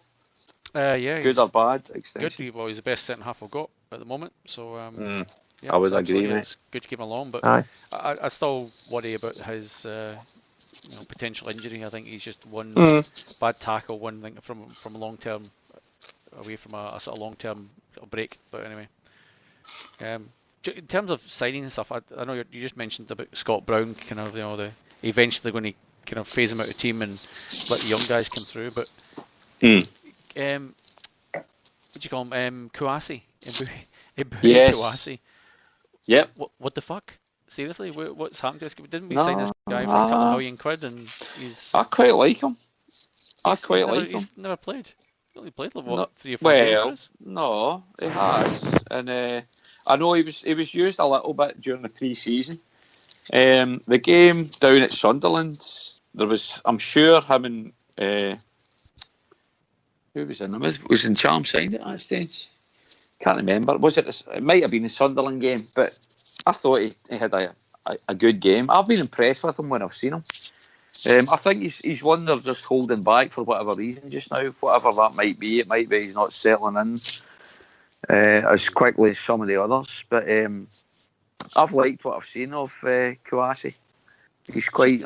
He seems quite a strong player. I mean, when he signed from that Russian team, he'd only played probably, certainly less than 20 games for them.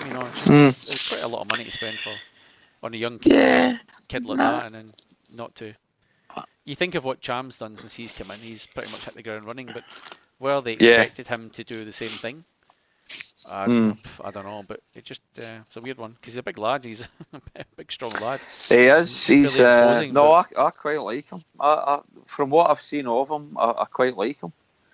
So keep your eye on him, Patrick. Keep your eye on him.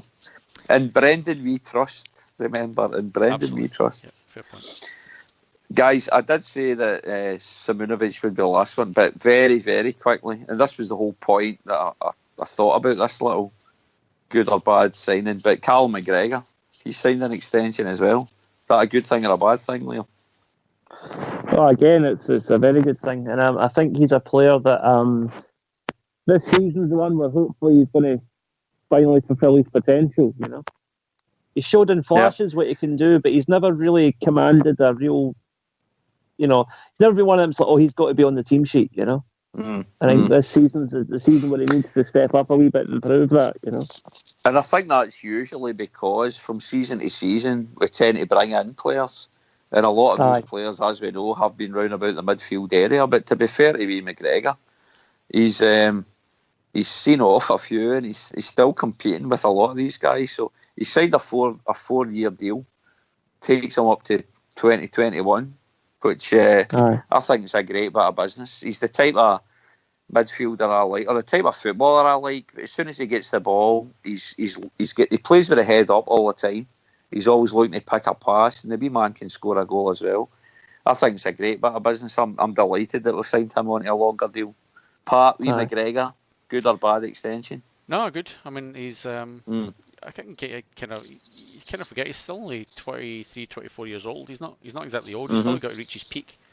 And luckily, I've got him in a 4-year contract, so peak for that sort of position in the park. Say what, 27, 28 years old. You know, so he's and he offers. He's got something a bit different from the other players that we have. So So yeah, like I'm sort of happy with that. I don't get me wrong, he wouldn't be my sort of number one pick for the midfield, but he certainly offers something different. So it's horses for courses, you know. And like, because he went down to England, didn't he? He went down to England, played for a while. He did. Was it Cardiff he went to on loan for a bit? No, it wasn't Cardiff. Who was it? Give me a second. I know it is. He was scoring goals. He was scoring goals for him down there anyway. It was. Give me 2 seconds. Whoever it was. It was. Why were you thinking that? Notts County. Notts County. Yeah, Notts County. Oh, oi! His full name, Callum William McGregor. What's this all about, eh? Wee Billy. Billy McGregor. Good on him. Good on him, the wee man. He plays in the hoops, that's all that matters. No, he does. He offers something a bit different, and he gives it a little bit of a spark as well. In fact, in hindsight, he's the sort of guy that might have done probably a bit better on Wednesday morning against the PSG, because if he was given a shot. Yeah, I mean, don't get me wrong. The midfield that he put out, I would have probably did the same thing, but you know, in hindsight, great, wonderful thing and all that sort of thing. But I mean, he is the sort of guy who can hold on to the ball, you know what I mean, and actually pick a pass. So you just never know. But yes, no, I think he certainly picked a midfielder that I thought would have competed. But apart from Brown, you know, Cham and what's his name? Sorry, boys, getting late. Yeah, Armstrong. Yeah, didn't really do too well. So, but he just. His hair is fine. Yep, yeah, his hair is definitely fine. Anyway, moving on. Boys, so we'll move on very quick because we'll wrap up in the next few minutes. But very quickly, home to Ross County tomorrow. It's a 3:00 kick-off back at Paradise. So that's a 10:00 kick-off for me. I believe that'll be an 11:00 kick-off at night for you, Liam, and a 12:00 kick-off midnight for you, Patrick. Indeed, yep, indeed. But we're at home. We're coming off the back of a humping in Europe. There's been a lot said about it on social media, mainstream media, all the rest of it. They always go on about the hangover sometimes you can suffer after a Champions League game, no matter the result. Are there going to be any hangovers tomorrow, Liam? Or what's your thoughts on the game and score prediction, please? Okay, I think it will just be a very workmanlike 3-0 tomorrow. I don't think we'll be spectacular, but I think we'll just get the job done. I think there will be some tired legs. We might see a few changes. Okay, fair enough. Have you got a score prediction for? Oh, you said 3-0. What about goal scorers? Well, again, it really depends who plays. I could see sorry, is it Edouard, our new player? I could see him scoring again. Mm-hmm. So let's say Edouard will get 2, and I'll go for Bruni for another one. There you go. Bruni on his contract extension. No score for a while. So. Patrick, any overhead kicks in your score prediction tomorrow? Of course, Kevin. Of course. I reckon there'll be a few changes. I reckon he'll bring in a kind of he'll change it from the other night. Rogic might start. I think McGregor, as we were just chatting about before. Yeah, he'll probably start as well.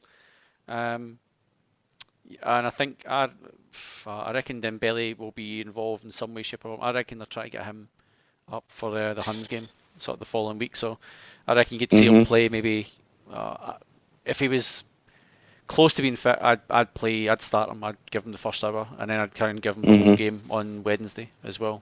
Yeah, against Dundee, just to try and get him sort of match fit, because we've got the Huns game and then you get flipping Anderlecht after it. Yeah. So if you want him involved in any way, shape or form, you need him fit. But you certainly don't want to throw him in too early after it. You know, if he's 98% fit, you don't want to take a chance in throwing him in. Well, that's what I'm saying. Case he's going to. Yeah, you give him an hour though. You know, that sort of thing. So no, but for me, see, I've always had the mindset that if you're not fit, you're not fit. You shouldn't play at all. None of this, or just he's fit enough to play 60 minutes or whatever. Squad. If you're not fit, you're not fit. He's in the squad, so yeah. Yeah. Fair enough. So yeah, I reckon 4-0. Callum will score. Lee McGregor. Yeah. Is Rogic going to start? Maybe give Rogic a start. Dembele will score at some stage, whether he starts the game or comes on. And who's going to get the fourth? It's going to come from. It's going to come from midfield. Yeah, I'll go for Armstrong. Oh, his hair is fine. His hair is fine. No, actually, I'll tell you, Sinclair. Sinclair's going to score. And somebody's going to score with an overhead kick. So there you go. Who's scoring with the overhead kick? Doesn't matter. Everybody. No, it does matter, Patrick. Mate, if one of these goals is ever going to go in, you've got to call it properly. You can't just say somebody will score with an overhead kick. All right, you've got to call the player. Dembele's going to score with an overhead kick in. You'll be sick as a pig if Armstrong scores with an overhead kick. Sick. Or Sinclair. So, you won't shake anybody's hand. All of the above. I'm just going to go for Liam. I'm going to agree with you, mate. I'm going for a 3-0. Yeah. A 3-0, quite comfortable. It's very difficult to predict the team for tomorrow because defence could change again. They might have Ayer in there with Simunovic. Lustig might go back to right back. They might, as you said earlier on, Liam, put wee Ralston in to, give him the confidence from that last game, redeem yourself, all the rest of it. He might play, so it might be the same back four. It'll be interesting to see what the defensive lineup is tomorrow night, but I don't think we should be tomorrow for all you kids back in the course. I don't think it should be. We should be under too much pressure, hopefully, for the back four, so it shouldn't matter too much. But it'll be interesting to see what it is. Up front again, if Dembele is fit, if Griffiths is fit, and we know Edouard is fit, it'll be interesting to see who starts because he's not going to play two up front. Two out of those three will play one of them. So it'll be interesting to see who it is. I reckon it will be.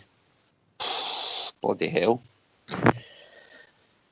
I'll go with Griff, but it wouldn't surprise me if it's any one of the others, but I'll go with Griff. I do think you're right. I think McGregor will get a start. I think Rogic will get a start. Brown will be in there. And it's got to be Paddy Roberts who's going to be featuring somewhere on the right-hand side there as well. So it'll be interesting to see what the starting lineup is. We've got a very good squad now, and we should be using it to the best of the best for each, or applying it for the for each game as it comes. So Ross County, they haven't had the best starts. They're sitting 9th in the table. They've got 4 points. So they've played. What is that? Played 4 points, -4 goal difference. We're at home. We should stick a few by them, boys. But I'm going for 3-0. So I'll go for Griff. I'll go for his hair is fine, Stuart Armstrong, and I'll go for Callum McGregor. I'll be at 3-0. 3-0 to the Hoops. Continue on our rampant ways. 55 undefeated, all the fives, high fives. And onward we will march, boys. Now, to wrap things up, guys, we do have a game on the horizon against the Sifconians coming up soon. We were thinking, will we do a pod before that as a little build-up? I think we should. I think we should. So that we can give some focus to it. We'll need to do it on Friday for me, but I think we should do that rather than talk about it just now, because the alternative was we're going to miss a pod and we talk about it, or we just talk about it now, but it's getting too late for poor Patrick. I've still got some more bevy down here in WA. I've got my dinner waiting. Liam's got his dinner waiting. Is your mum and dad back yet, Liam? They are, aye. Give them a wave from us. Will do. Hello, Mr. and Mrs. Carrigan. Magic. I'm just watching from Twitter. Paul the Tim posted this thing about Kieran Tierney doing Neymar. And I actually forgot about this. Do you remember the tackle he did? He'd been on the TV out towards the right hand side. Took a shot. Yes, I do. Yes, I do. Right through him. I think I've watched this. It only goes for 5 seconds. I've just got it. Was Simunovic. It was Simunovic, Yozo-esque on Kenny Miller. Aye. Yep. It was very like that. Absolutely. Hard as nails, the wee man. Hard as nails. Beautiful. Sitting watching that. Yeah, I thought he played really well, Kieran Tierney. I thought he certainly held his own against them. That's just my take on it, but I reckon he was absolutely just class. Positioning, but didn't cut out too many times, and considering the quality of the guys he was up against, he played really well. So, Liam, here's Pat going back to talking about the PSG game again. He's rewinding right back. It's because I've got this on. It goes for 5 seconds. I'm just watching it over and over again. And there's a guy in front of the crowd getting up as if we scored the goal. He's up like, yes! One of those get in there. Get into them. Get into them. Right, so anyway, that's it, boys. Liam, any shout-outs or anythings before you go for din-dins with your parents? Well, I'll just leave you one parting thought, something that I read online the other day that I thought quite appealed to me. There's been a few Sefconians have come out the woodwork the last couple of days about the game, right? And I read this tweet. I can't remember who it was, so apologies if I'm stealing your line here. But the thing about in the nightclub thing. Aye. Is it the nightclub analogy? Yes. It's very good analogy. Like a Sefconian having a go at Celtic. It's like getting knocked back to your favourite nightclub and being reduced to looking in the window, and all you can do is laugh at one of the guys who's dancing his pish. Correct. That was. Do you know who it was that put that out? It was Paddy Power Bookmakers. Really? It was. Yes, it was Paddy Powers, and it's done. Work in progress things. Yes. Yes. It was Paddy Powers. No, that was good. It was spot on. It was a good analogy. But you're spot on. There were so many of them coming out the bloody woodwork to have their wee laugh at us and all the rest of it. But they forget themselves that they didn't make much progress in Europe themselves this season. The other perhaps more cutting analogy I could use, it's a bit like a homeless pish-stained Jakey laughing at Donald Trump because Bill Gates has got more money than him, you know? Very true. Very true. Good stuff, Liam. Patrick, any comments? What's happening with the old Jockstein CSC? You have been evicted again, I believe. Well, actually, what the hell, mate? What's happening? We the pub that we were kind of based at, which is the Elephant Wheelbarrow in St Kilda, By all accounts, so the background I got to it was they've been having a few difficulties because you can tell because there's been a few managers have changed over our kind of time in the place. I think the managers come, realise, oh, this is pretty bad, and then fuck off out of the place. So it was just a brilliant place for it. It's been the best venue we've had for a good few years. So it's really sad to see it go. But Colin Turnbull and Joe Stafford, God bless him, managed to find a place pretty quickly. And so Dick Whittington, famously known in Melbourne as the Dick. That fine, upstanding Irishman, Dick Whittington. Dick Whittington Tavern, and very good. It's Chapel Street in St Kilda. So the venue is about half the size of what we came from. So rather than a 300-man sort of venue, we've only got 150 odd. So if anyone is in Melbourne or thinking of coming to the game, the only way you can guarantee to get in is to be a member of the club. So. But if you join up, so you can either join as $30 for a member, or you can join up as $50, and you get a hat or a scarf, one of the beanies as we call them here, one of the sort of woolly hats, or a Jockstein CSC scarf, and both of them are pure fucking quality because I come up with them. So they're But yeah, we've got a few things. We've got scarves and that made up. We've got hats, as I said. We've got flags made up. Flags are only 15 for members, 18 for non-members, I think it was, and they are fucking cracking. Sort of like a 2 metre by 1 metre flag, the club crest in it, so look really pretty cool, and badges and all the normal sort of stuff. So, yeah, if you're in Melbourne, so it's the Dick Whittington Tavern in St Kilda East, I think it is. It's in Chapel Street. So, just do a search. Very good. For Jockstein or Melbourne Celtic supporters on Facebook. Just do that and you'll find us somewhere there. But anyone who wants any merchandise, get in touch with the club and we'll. So is the game's on tomorrow night, midnight? No, you showing no, no, they haven't. From what I gather, they haven't even got BN Sports in yet. So that's going to be a bit of a panic until well they've been by all accounts fairly embracing to the club and stuff like that. So I think don't quote me on this, but I think the St Kilda Celts, the football team over here, I think they kind of base themselves out of the same pub. So don't know that for certain, but that's kind of what I'd heard. So they're well aware of what's kind of coming their way. But Toby Jug's asking if they can buy polo tops, but I'm not sure. They were ordering polo shirts at the end of last year. I don't actually know if they got any or not. So I'm fairly certain they will at some stage, but probably burnt all their money on buying stupid fucking stuff that I wanted. But anyway, never mind. Toby, you can get the Mandra CSC ones as well.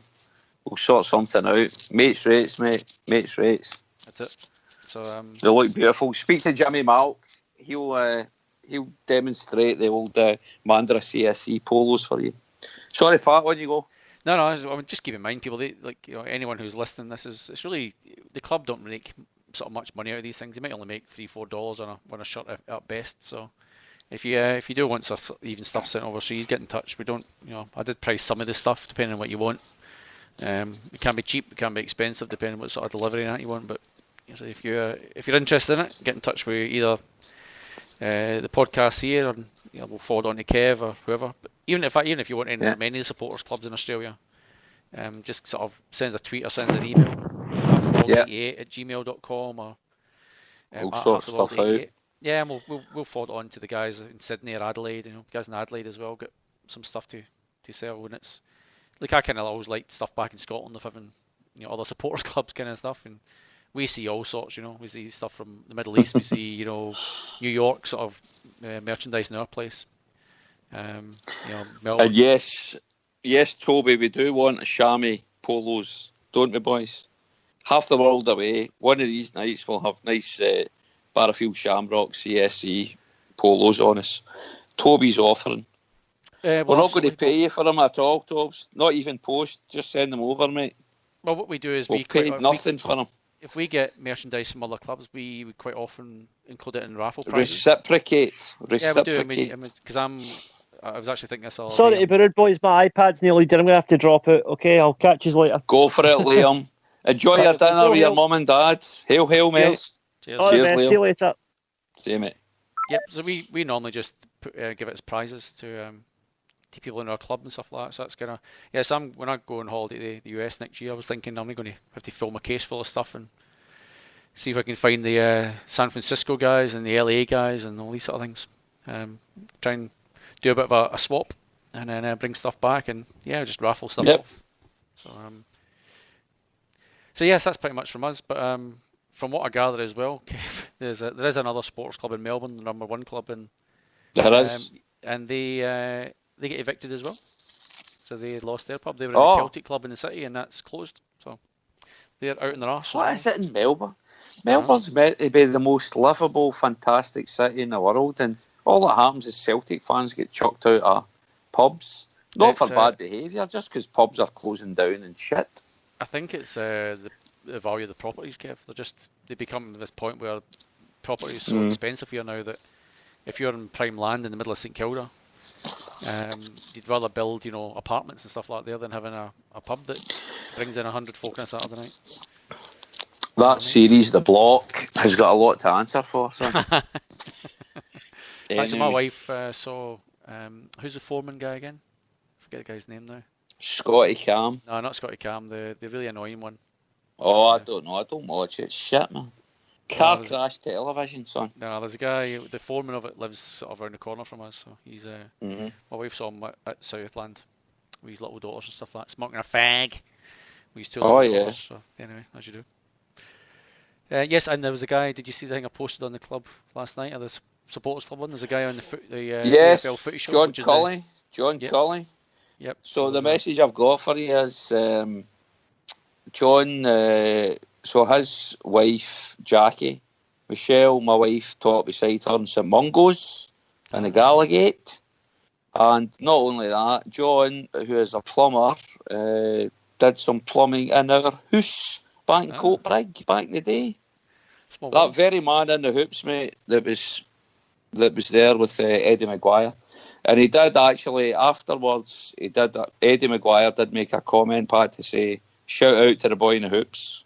Yeah. He did off camera and after the show it's finished. After the game. Yeah, okay, fair enough. Yes, couldn't even do it during the show. Eddie Maguire. Nah, Eddie Maguire's too professional, as you know. Anyway, nobody back home knows what we're talking about right now. So. Exactly, yeah. So the AFL footy show is just the biggest kind of Aussie Rules TV show. It's on a Thursday night, so they get millions of viewers all in the country. Well, maybe a million or two anyway. And Eddie Maguire is he loves his hoops. Yep, he's like the biggest TV celeb. Who did you like him? Who was it? Likened him one day to Chris Tarrant. Oh, back in the day when Chris Tarrant was never off the telly, Eddie Maguire's the equivalent of that, but still is. He's just not. He's on everything, absolutely everything. But is it his father or his mother's from Hamilton? I think it's his father. Irish. Yeah. Aye. I think his mother's Irish, but his father's from Hamilton, and that's the Celtic connection. So Eddie loves his hoops, his hoops. And he was brought up in the one of the worst areas of Melbourne, in Broadmeadows. So renowned as being a fairly rough area. So the boy's done good. Became a journalist, and then went from a journalist to TV sort of reporter, and then TV reporter to TV host, and TV host to, in fact, he was CEO of flipping the whole TV channel at one stage. And decided it wasn't for him, and came back to presenting TV. And this is the guys talks about. We need to get him on the podcast, Pat. Remember you tried to get him on. We need to get him on. There was a promise that they were going to interview him one day, but I was too scared to go on my own. So I'm hoping if I do it, maybe Martin Kelly will come with me, and we can. By all accounts, he was quite open to it. So one day I'll do it. One of these days. Right, enough of this, because my battery's going to go now, son. Good. All right. So we need to go. So anyway, it's always been a pleasure. Thanks to everybody that was in the chat room. Toby, I don't mean we'll take those polos off you for nothing, mate. We'll definitely reciprocate or pay you for them. So that can happen. So thanks to Toby Jug, Barrafield Shammy, and there we'll get Mark Callahan, Eamon O'Connor, Pat W, who I think's maybe Warren, Myrtle Beach Boy, Deep CSC, Eamon, Barra. Michael. Barra. Who else we got in there? Michael came in with a Notts County Thanks for your contributions in there, Oh, boys. I didn't keep up with Twitter. Michael's asking the question: do you mark your stuff when sending abroad? I've had to pay import tax a few times from down under. I have no fucking idea, do you? I've never sent anything. So, nah, but we'd make sure that's covered. We wouldn't want you being out of pocket, Michael. So, if you're ever ordering any merchandise, send us a message or whatever, and we'll sort something out for you anyway, mate. All good. Right, Pat, we better go because my Skype's going to my battery's going to die. Yep, all good. All right. Well, maybe see you next weekend, guys. We will. Hopefully we will. Yep. And in the meantime, hail. All right, hail. Hooray, boys.